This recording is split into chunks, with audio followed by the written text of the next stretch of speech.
Join the conversation. Hello? Hello? Live on the Exchange Podcast with Loopy Rose.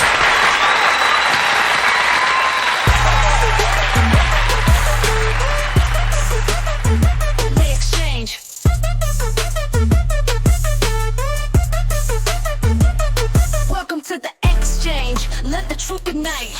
With Loopy Rose, we bring the dark to light. The Exchange. Conversation, controversy on the stage. Join the spark, feel the flame. This is the Exchange. Step inside, no filter, no disguise. Pull the curtain back, expose the lies. Wall Street gangs, government chains. Truth for the people runs deep in our veins. Tune in, join in, don't wait. Conversation sparks change. Elevate. From corruption to courage, let the mic engage. This is the heartbeat, the Exchange. Welcome to the Rape of Wall The Street, Exchange. Episode 5. If you've been following this journey, first off, thank you. Thank you for stepping into my world, for wanting to learn, to see more, and to understand the full scope of what I call the Rape of Wall Street. As you've listened to this documentary-style podcast, you've witnessed the rise and the devastating fall of She Beverage Co. and its subsidiaries. You haven't just seen a thriving company.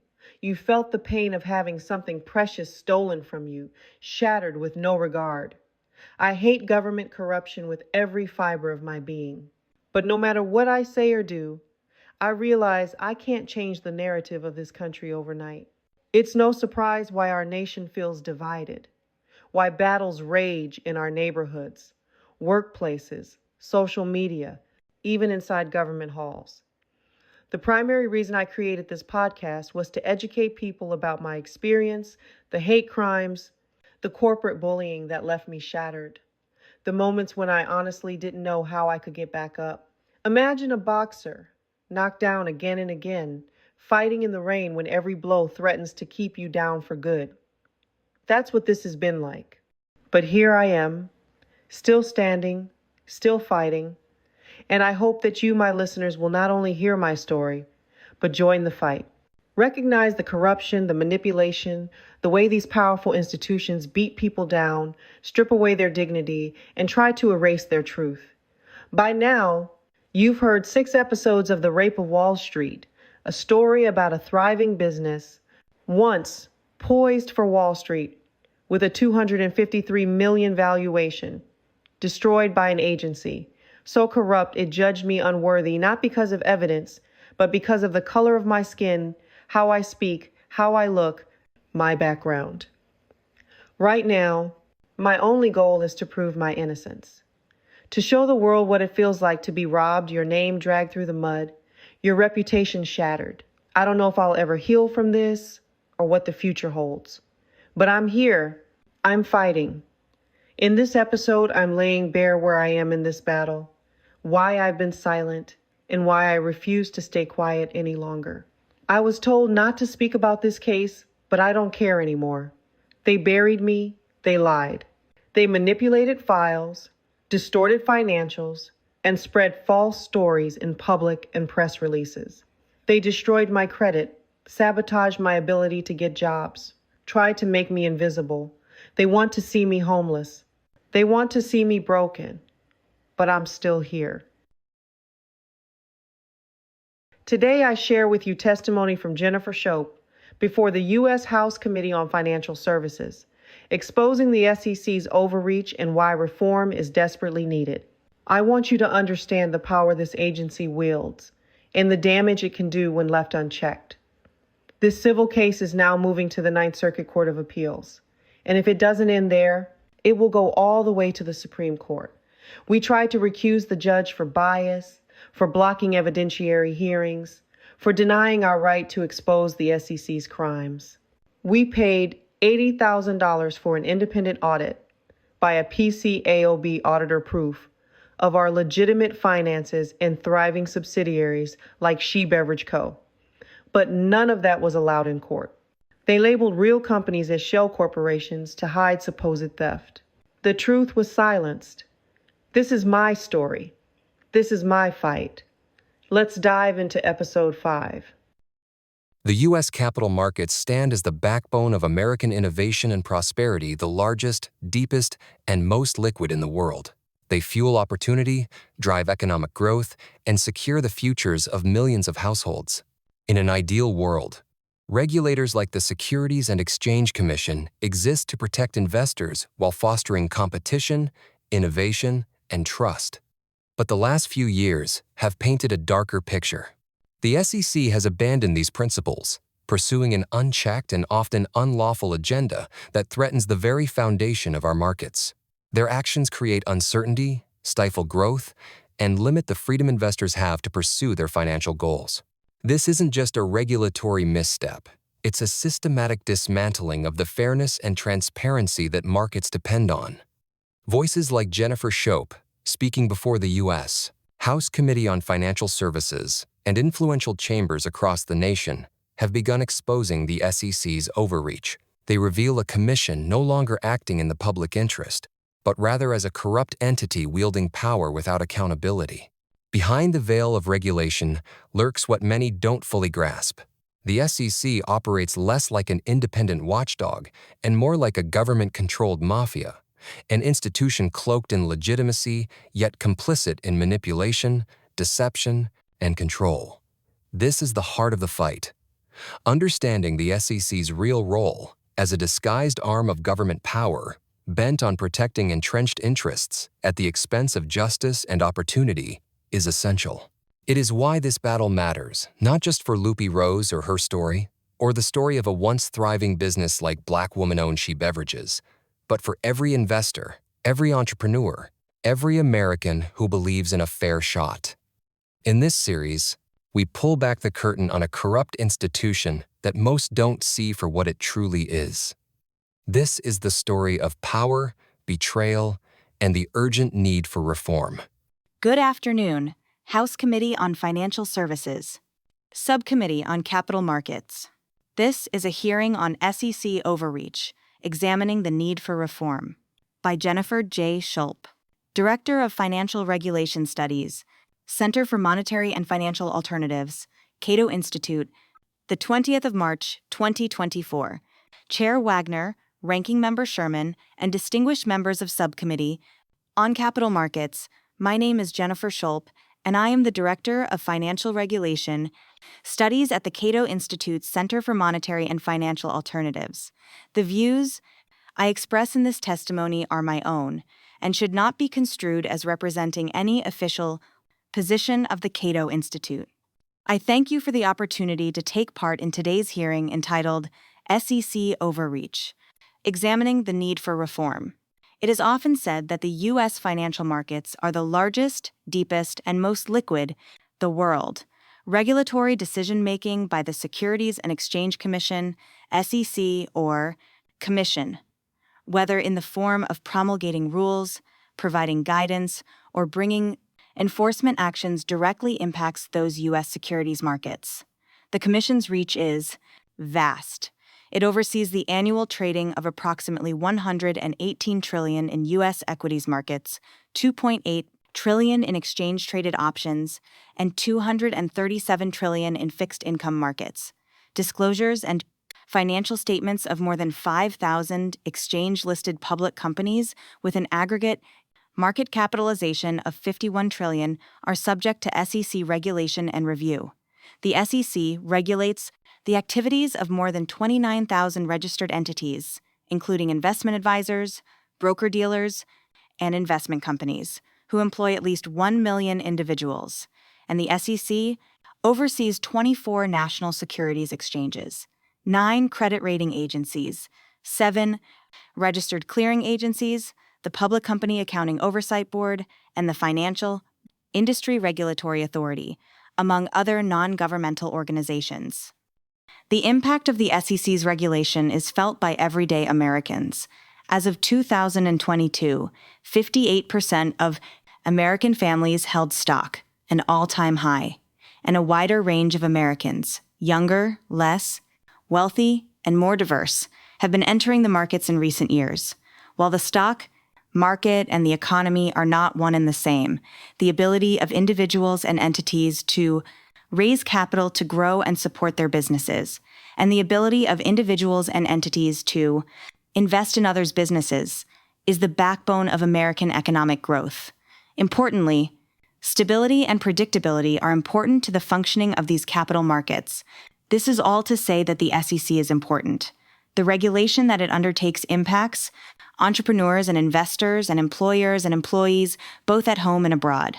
The SEC describes its three-part mission as protecting investors, maintaining fair, orderly, and efficient markets, and facilitating capital formation.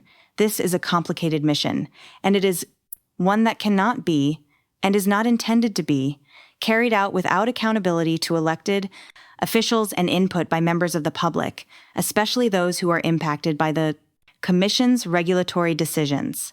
Such accountability and corresponding transparency results in better public policy decisions and stands as a bulwark against the arbitrary or capricious actions of a regulator unbound to the people and their representatives.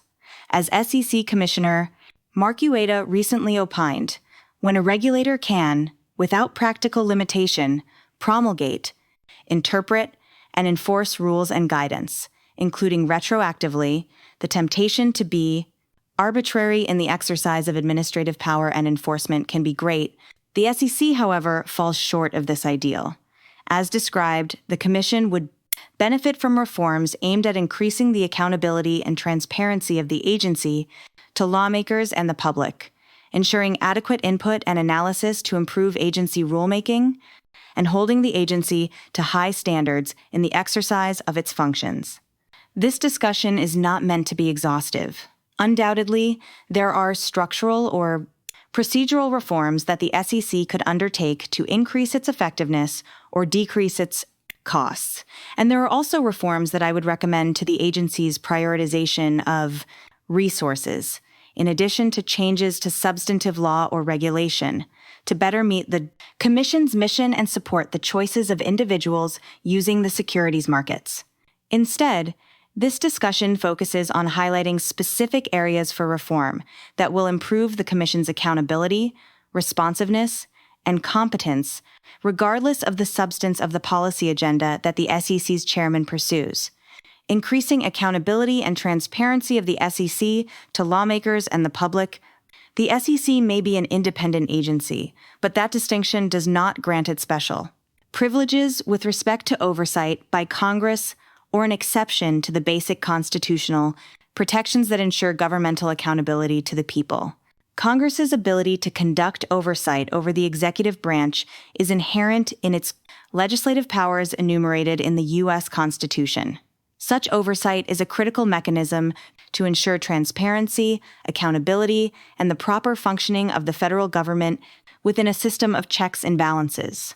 Regularizing certain aspects of congressional oversight of the SEC, including by requiring periodic testimony of the SEC chairman and commissioners, has the potential to increase the agency's accountability and transparency.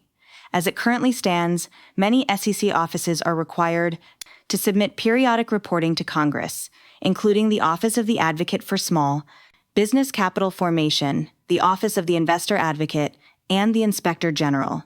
The SEC is also required to report to Congress on a variety of subject matter-specific issues, including the public and internal use of machine-readable data for corporate disclosures, the modernization of the SEC's website. Yet, there is no requirement that either the SEC chairman or any of the other commissioners appear to provide congressional testimony on a regular basis. Such in-person testimony can be a valuable supplement to written reporting, but it also serves its own purpose in facilitating direct oversight by members of Congress. These interactions would allow SEC officials to share information about the agency's policy priorities and operations and allow members of Congress to share their views about the same. This direct conduit to question the Commission is even more important where the Commission, or its chairman, is not responsive to written requests from Congress in its oversight capacity.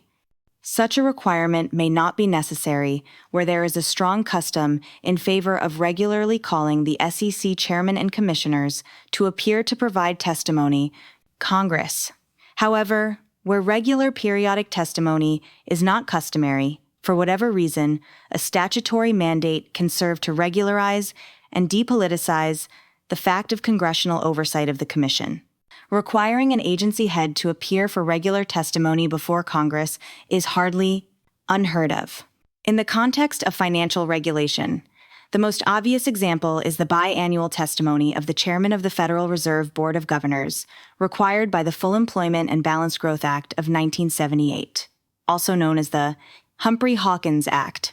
Due to the Commission's design as a 5-member body, required by law to have no more than 3 commissioners from the same political party, testimony that is not solely focused on the viewpoint of the chairman may be useful in providing more robust oversight opportunities. The chairman's views are most often associated with the priorities and performance of the agency, even though he does not speak for the whole commission.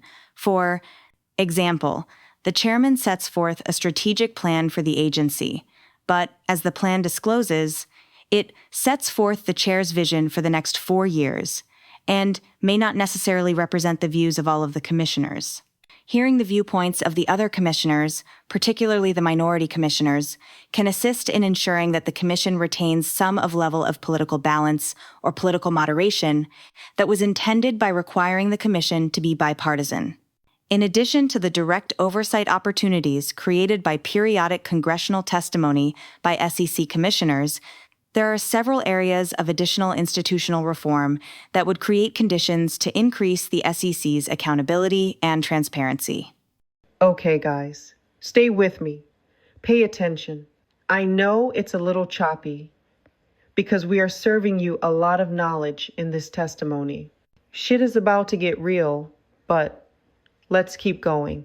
2 such reforms relate to the SEC's enforcement authority, which the agency exercises pursuant to its own practices that undermine the ability of both Congress and the public to evaluate the agency's performance. First, the Commission's own policies prohibit those who settle enforcement actions with the Commission from criticizing the basis for the factual allegations made by the Commission in the settlement document.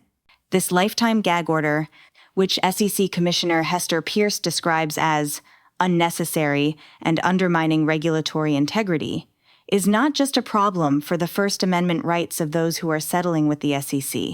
This practice of silencing critics also prohibits Congress and the public from holding the agency to account for enforcement settlements, which are, by far, the most likely result of an enforcement action brought by the Commission.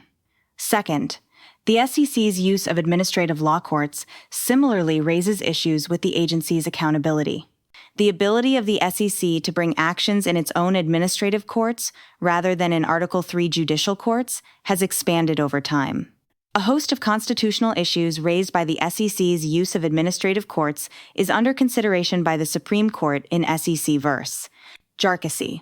In addition, the Supreme Court has already permitted targets of agency administrative action to raise collateral constitutional issues in federal court, instead requiring a full administrative adjudication before constitutional claims can be effectively heard.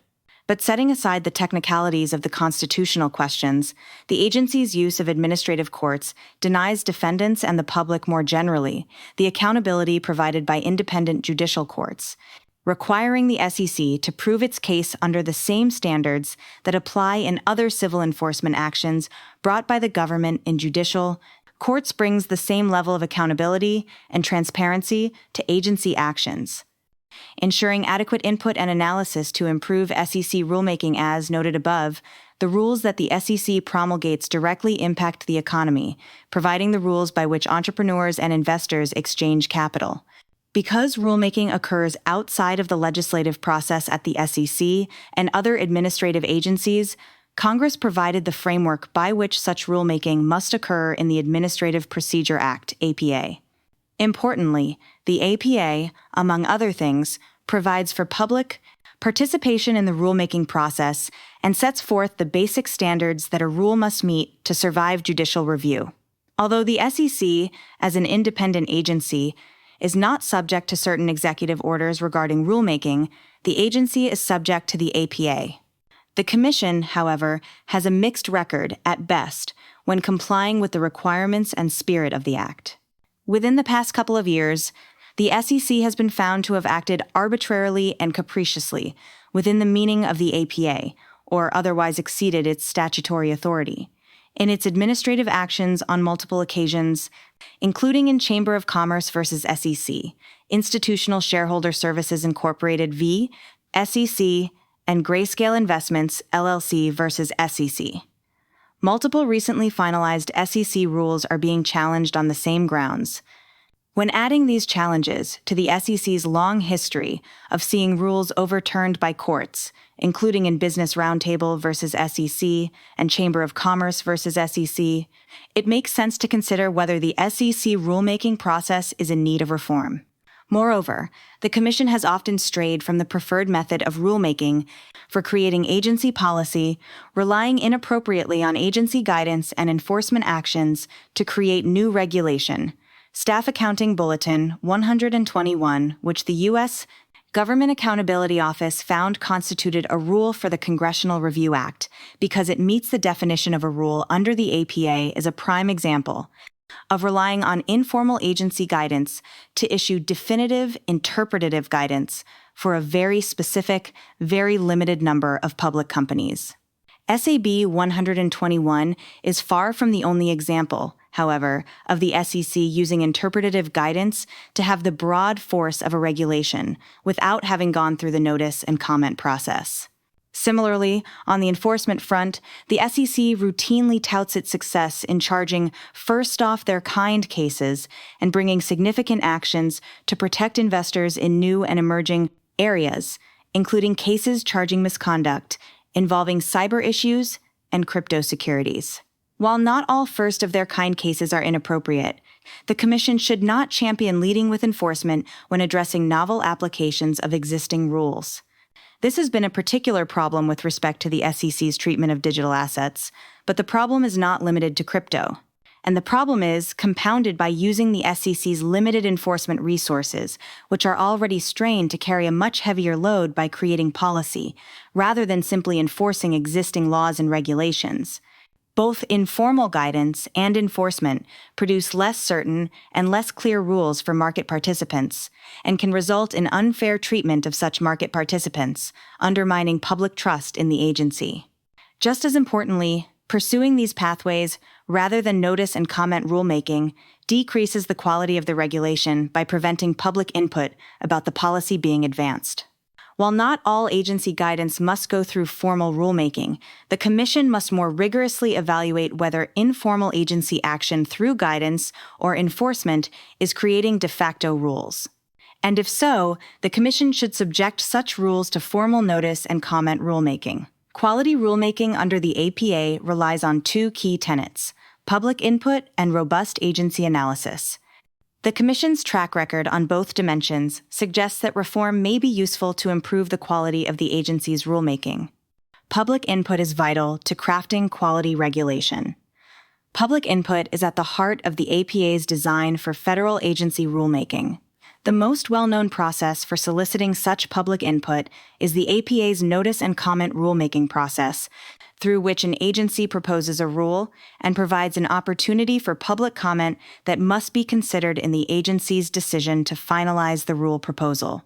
The APA does not specify a minimum number of days that the rule proposal be available for public comment, but an agency must provide a meaningful opportunity to comment.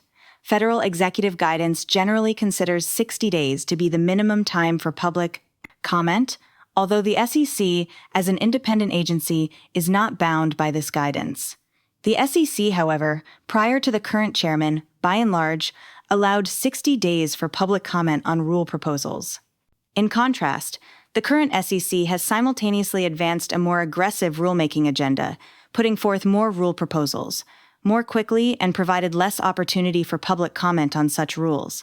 These rule proposals, running hundreds of pages long and often asking for public comment on hundreds of questions, have been complex and interconnected, increasing the burdens on public commenters to analyze and respond meaningfully to the proposals. This burden is only intensified for smaller market participants and those with fewer resources to devote to commenting on rule proposals. The extent of this issue was apparent with the package of 4 rules affecting equity market structure that were proposed simultaneously in December 2022. But the issue generally plagues this SEC's policymaking agenda, which has failed to take into consideration rule complexity and overall rulemaking burden in setting the time period for public comment. Although the SEC's comment periods for more recent rule proposals have returned to more historical norms after receiving bipartisan criticism of the shortened timeframes, Congress should consider setting a baseline for comment period length for SEC rule proposals. In light of the general complexity of SEC rules, including the length of proposals and the interconnectedness of proposals and existing rules, 30-day time periods for public comment should be strongly disfavored. The SEC's limitations on receiving meaningful input from the public on its rulemaking are not limited to the initial notice and comment process, however. Several of the SEC's finalized rules differ significantly from the proposals. While this could be seen as an encouraging sign that the agency is considering public feedback on the rule, where such rules substantially differ from the proposal, the public should be given another opportunity to comment on what should be viewed as a new proposal. Such a reproposal would ensure that commenters are able to focus on salient issues with the current proposal, which may not have received attention due to the prioritization of issues with the prior proposal. The Climate Risk Disclosures Rule provides a good example of this.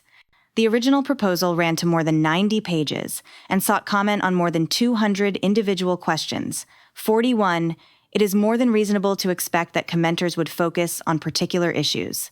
But because the final rule differed significantly from the proposal, comments made on the proposal may differ from comments that would have been made on what the Commission finalized. As Commissioner Mark Uyeda explained, the Commission essentially admitted that the proposal did not get it right, and under such circumstances, the rules should be reproposed for comment by the public. Finally, the SEC fails to give due weight to public input through the APA's petition for rulemaking process. The petition for rulemaking essentially restates the First Amendment right to petition the government. Under the APA, each agency shall give an interested person right to petition for the issuance, amendment, or repeal of a rule. The APA requires the petition to be acted on within a reasonable time. While agencies have different procedures for handling such petitions, the SEC's publicly available procedures provide little guidance as to how the agency will handle a petition, and it is clear that the Commission adheres to no timetable in acting on such petitions. For example, the New Civil Liberties Alliance petitioned the SEC to revise Commission Rule of Practice 200 and 2.5c. relating to the Commission's policy on no admit divided by no deny settlements on the 30th of October 2018. The petition was finally acted on more than 5 years later, on the 30th of January 2024, in the midst of relevant litigation relating to the underlying policy. The Commission displays petitions for rulemaking that it has received on its website, which shows 244 petitions going back to 2001. But there is no way to determine whether such petitions have been acted upon by the Commission, let alone the length of time that the petition was pending before action was taken. 51. The Administrative Conference of the United States recommends that agencies adopt procedures that provide an expected length of time for the party/7 agency to respond, as well as provide an explanation for any agency delay. But, at a minimum, the SEC must do more to demonstrate that it is considering petitions for rulemaking in a timely manner.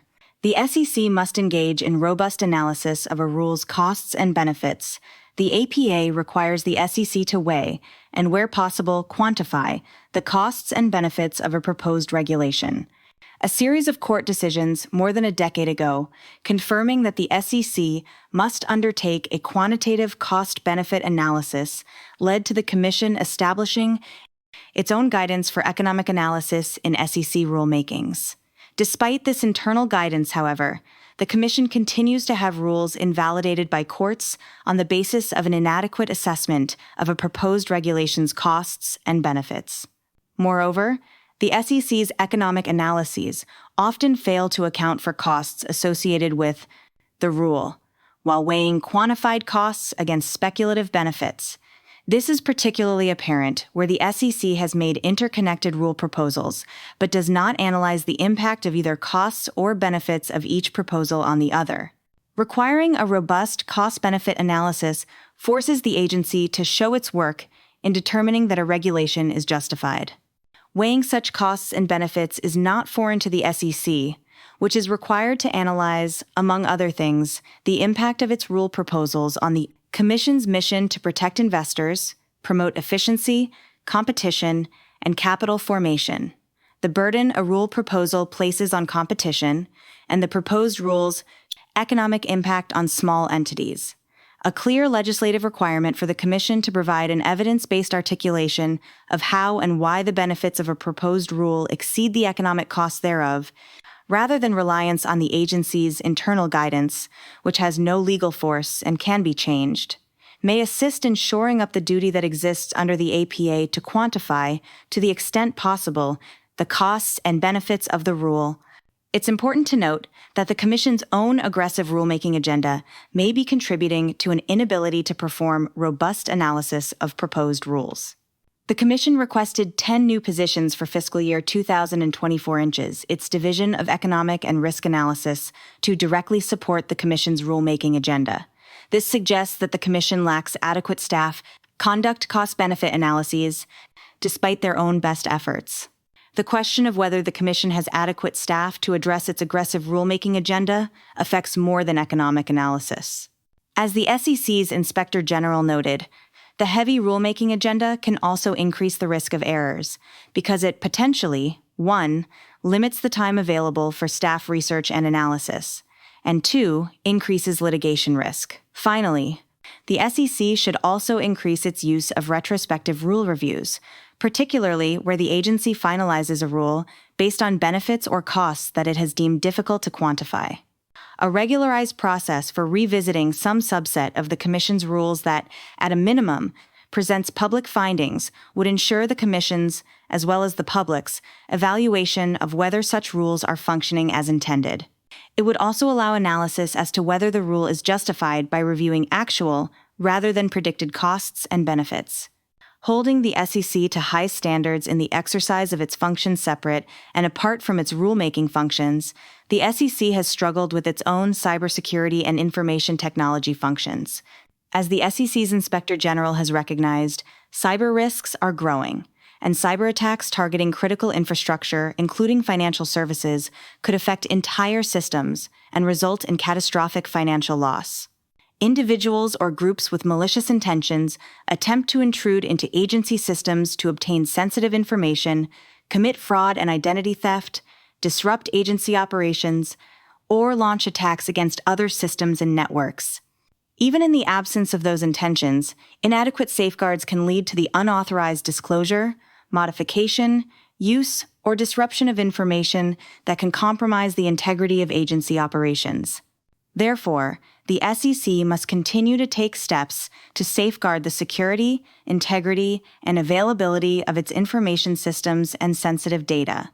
Yet, the Commission continues to suffer from embarrassing cybersecurity incidents, which have market impacts and erode confidence in the agency. The first step in addressing such challenges is to right-size the information that the Commission is collecting in the first place. One such reform would be to prohibit the SEC from collecting personally identifiable information from investors through the consolidated audit trail. Not only does the collection of such information raise serious constitutional concerns, it also presents a concern as to whether the SEC, or really any entity, can appropriately safeguard such information. 66, as SEC Commissioner Pierce recognized, the sheer value and size of the database will make the cat an inviting target, and it is not at all clear that any gains to the ability of the SEC to bring enforcement cases are outweighed by the risks to individuals of warehousing this information in the cat. The next step is to ensure that the agency is identifying and promptly remedying cybersecurity and information technology weaknesses. Under the Federal Information Security Modernization Act of 2014 FISMA, the SEC must undergo an annual independent evaluation of its information security program and practices, overseen by the SEC's Office of Inspector General. The agency's performance on such audits, however, has been lagging. The Inspector General's most recent report to Congress identified a long list of recommendations relating to cybersecurity that had not yet been implemented, going back to 2018. And the most recent Inspector General report about the SEC's management and performance challenges warns that failure to timely and effectively implement government-wide zero-trust cybersecurity principles may result in the SEC being more susceptible to threat campaigns that target the agency's IT infrastructure, threaten privacy, damage the American economy, and weaken trust in government. While it looks like the SEC finally may have implemented outstanding recommendations, such progress is hardly encouraging given the delay. As the SEC recognizes for the entities that it regulates, managing cyber and information risks is critical to the operation of the financial markets. Yet, despite the FISMA auditing requirements, the SEC continues to encounter information technology and information security challenges at what seems like an alarming rate. Within the past 2 years alone, the SEC has suffered from a hack of its X account, falsely announcing that the SEC had approved a Bitcoin exchange-traded product, a problem with the SEC's Internet comment form that resulted in comments for at least 11 proposed rulemakings not being received by the agency, and a control deficiency that resulted Division of Enforcement staff being able to access documents created by the agency's administrative law judge function. None of these was without consequence. The X-hack moved the market price of Bitcoin. The comment letter form error required the SEC to reopen comment periods for 11 pending rulemakings, and the breach between enforcement and the administrative law judges resulted in the dismissal of pending administrative actions.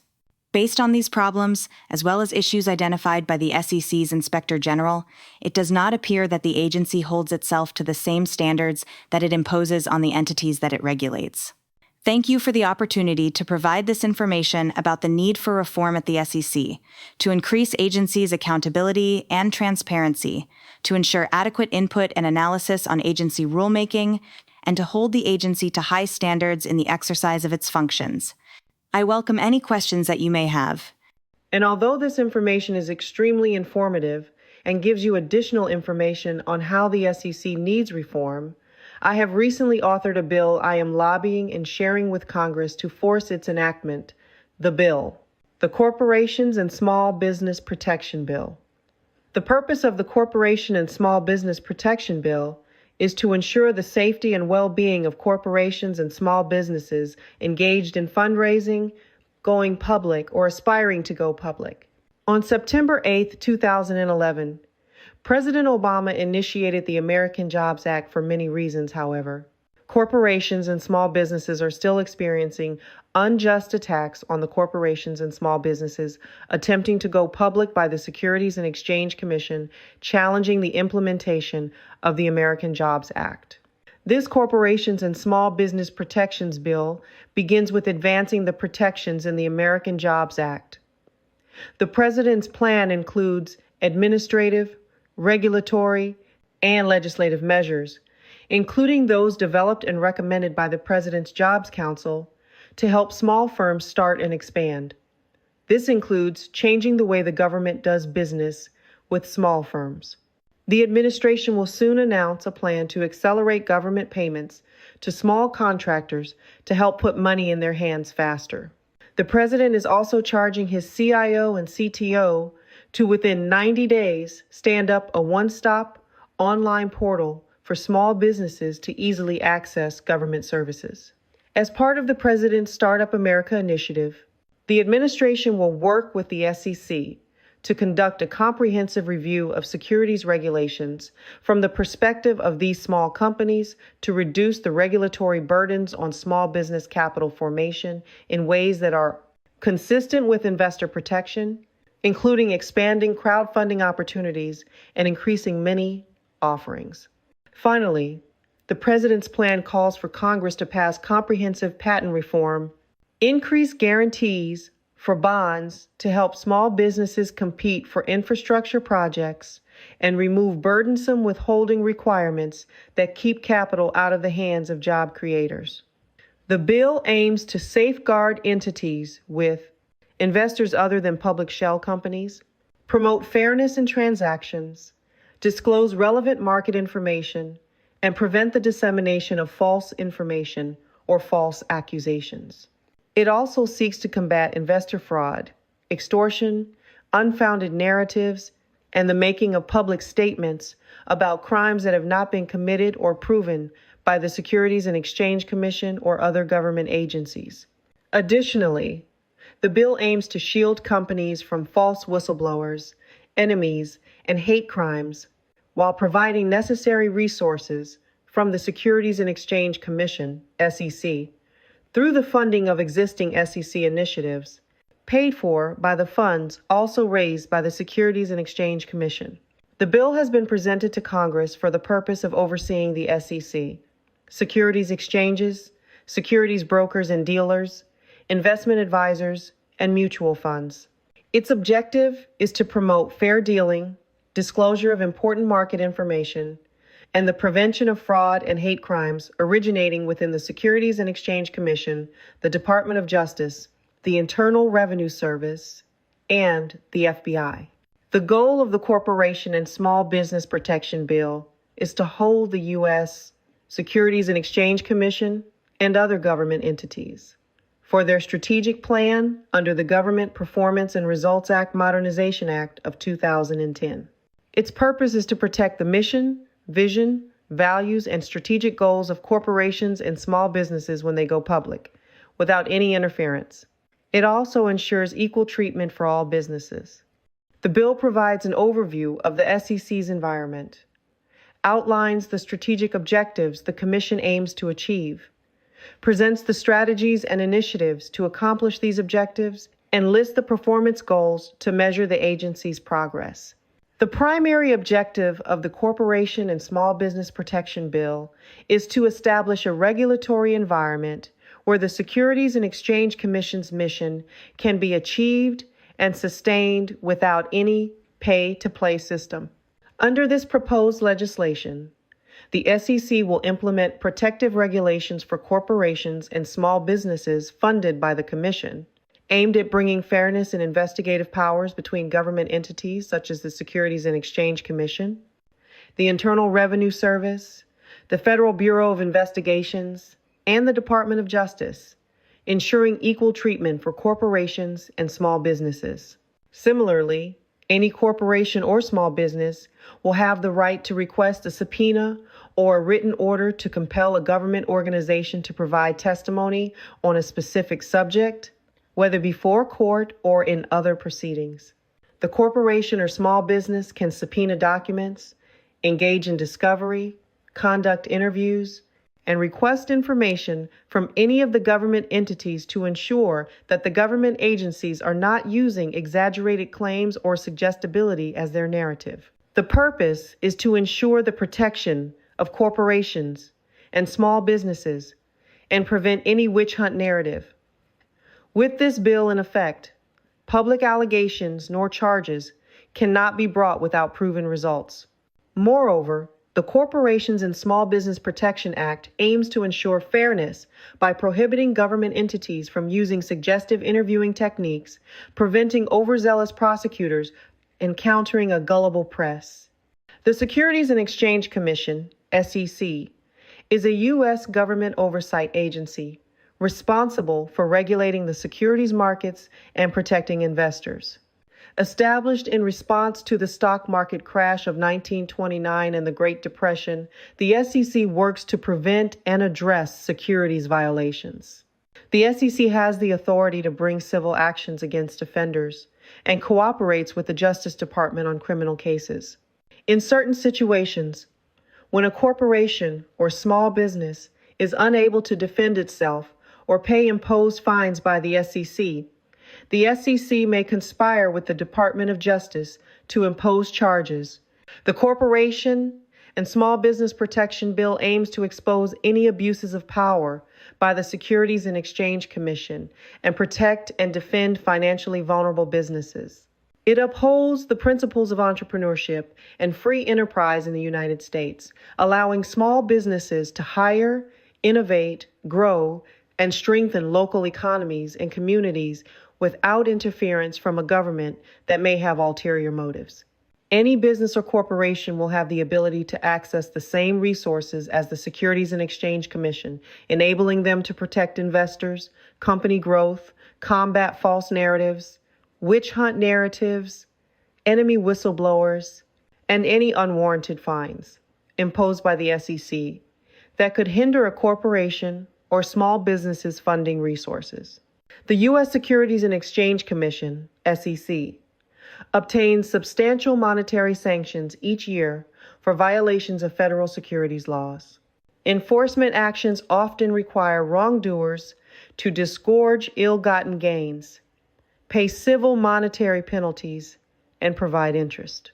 The calculation of monetary sanctions is crucial for SEC whistleblowers who may receive an award for providing original information that leads to successful SEC enforcement actions. Under the SEC whistleblower program, whistleblowers may be eligible for an award ranging from 10% to 30% of the total monetary sanctions collected in an enforcement action that surpasses $1 million. Under the proposed legislation, the SEC will establish protective regulations for corporations and small businesses funded by the Commission. These regulations aim to ensure fairness in investigative powers among government entities such as the Securities and Exchange Commission, the Internal Revenue Service, the Federal Bureau of Investigations, and the Department of Justice. The goal is to provide equal treatment for corporations and small businesses. Since 2012, the SEC's Office of the Whistleblower has awarded whistleblowers over $1.8 billion. Whistleblowers' clients have received multi-million-dollar awards, with the largest SEC whistleblower awards being $279 million, $114 million, and $110 million.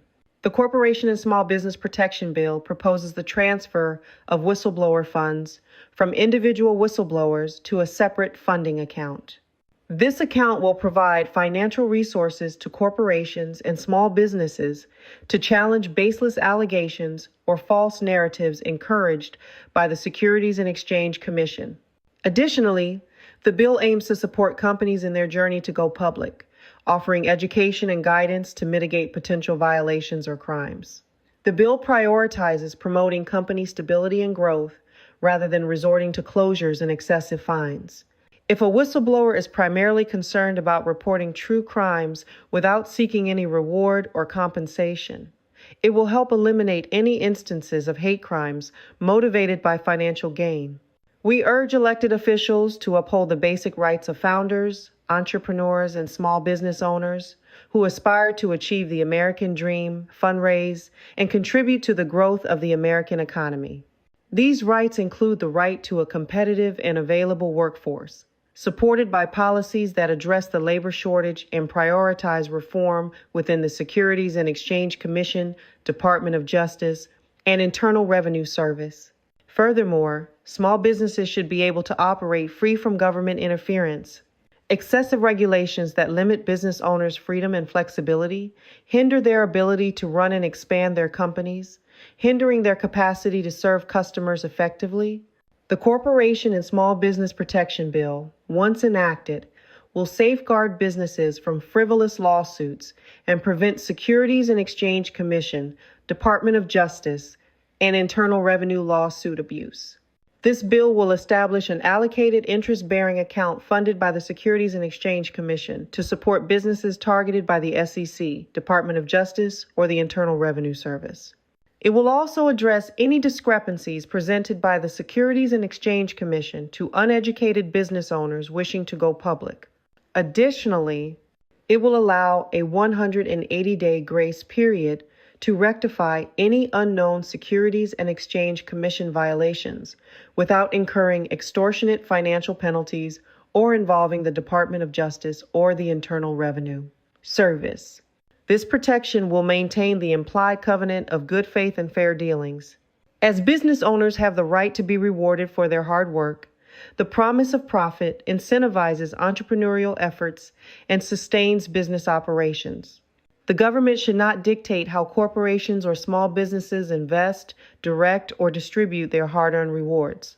Imposing growing cuts and advancing government narratives through extortion, force, violence, or monetary sanctions disrupts a company's growth and sustainability. Entrepreneurs, small business owners, and founders possess the courage to take risks and pursue their ideas or dreams.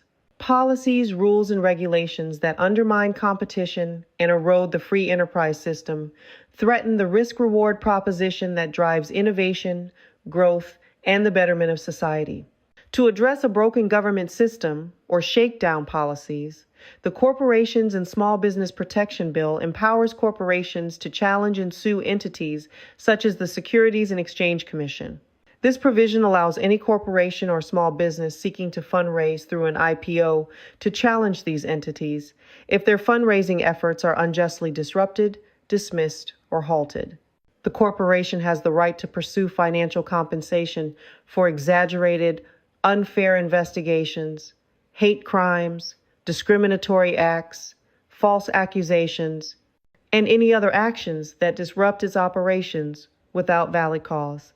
Additionally, the Corporations and Small Business Protection Bill aims to prevent the Securities and Exchange Commission from disseminating unproven and false statements through press releases or media coverage.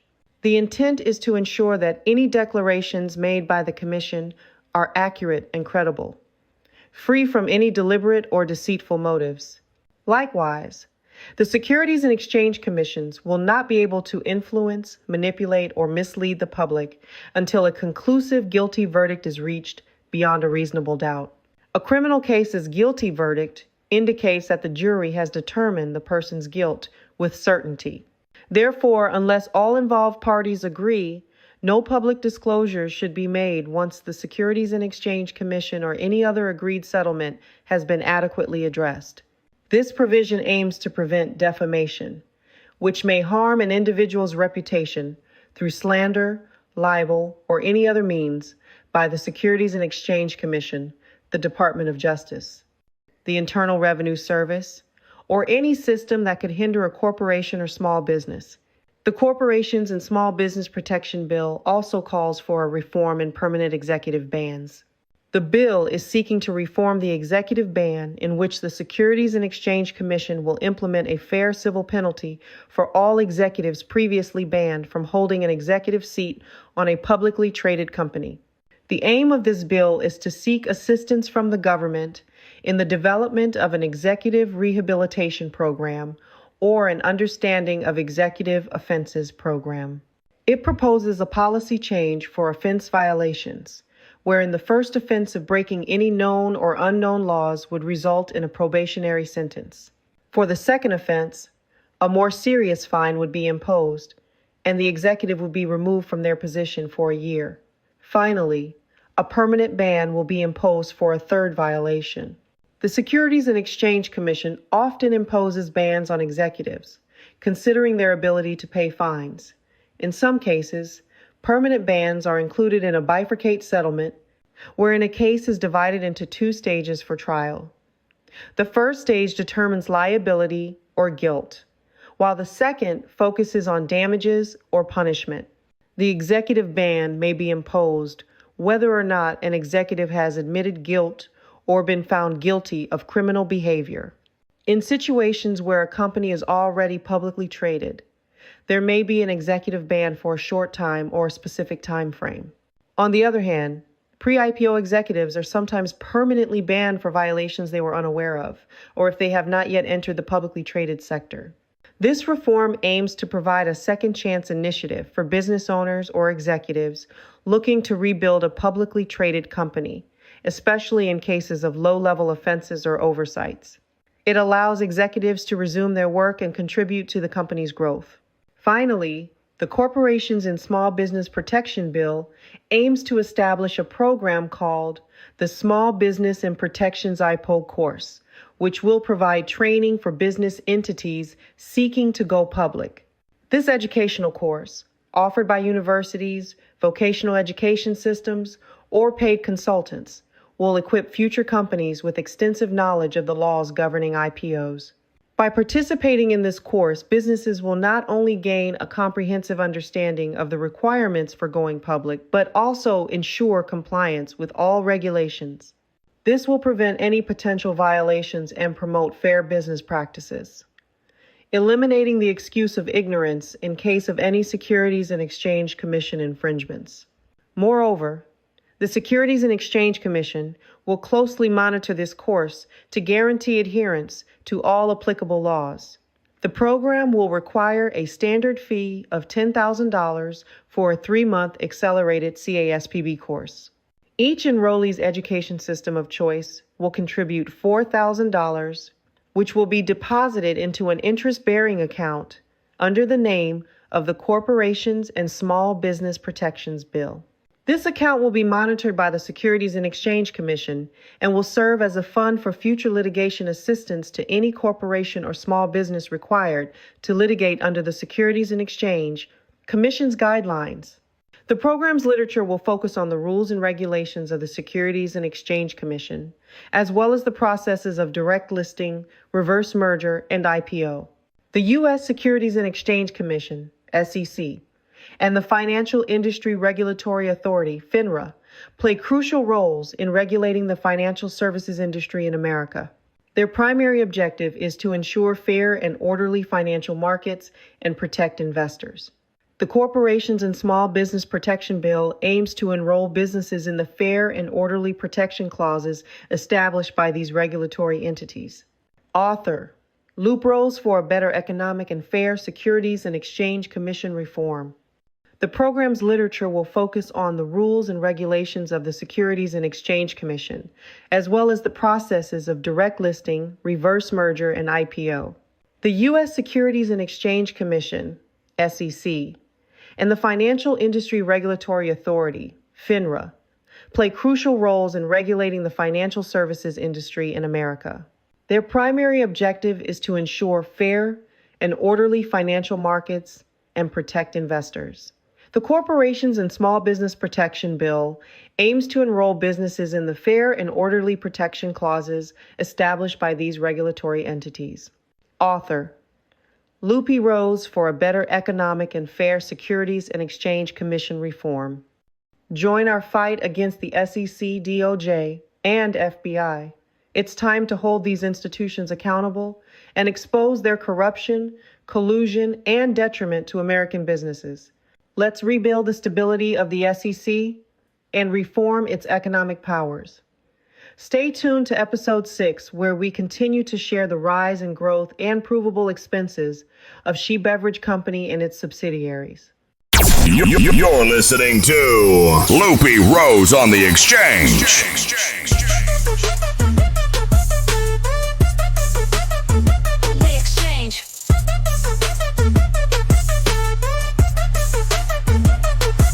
To the exchange, let the truth ignite. When Lupe rose, we bring the darker light. The exchange, conversation, controversy on the stage. Join the spark, feel the flame. This is the exchange. Step inside, no filter, no disguise. Pull the curtain back, expose the lies. Wall Street gangs, government chains. Truth for the people runs deep in our veins. Tune in, join in, don't wait. Conversation sparks change. Elevate, from corruption to courage, let the mic engage. This is the heartbeat, the exchange.